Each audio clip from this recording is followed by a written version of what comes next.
మీకు Chinese బంబూ famous కథ ఒకటి చెప్తాను, వినండి.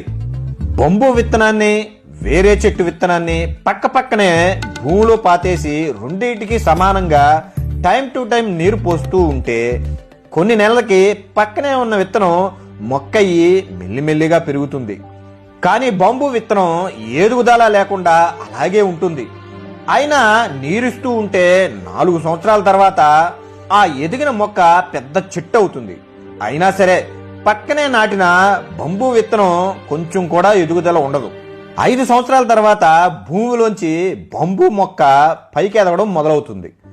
మీకు ఆశ్చర్యంగా ఉండొచ్చు, బయటకు వచ్చిన 6 నెలల్లోనే 90 అడుగులు ఎత్తు పెరుగుతుంది, అన్ని చెట్ల కన్నా ఎత్తుగా.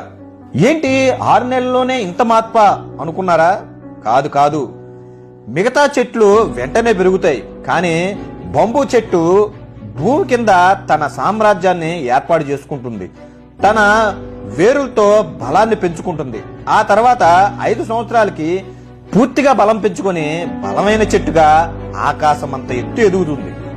ఈ కథలో నీతి ఏంటంటే, మీరు శ్రద్ధగా ఎంత కష్టపడినా ప్రతిఫలం ఆశించినంత రాకపోతే నిరాశపడి వదిలేయకండి.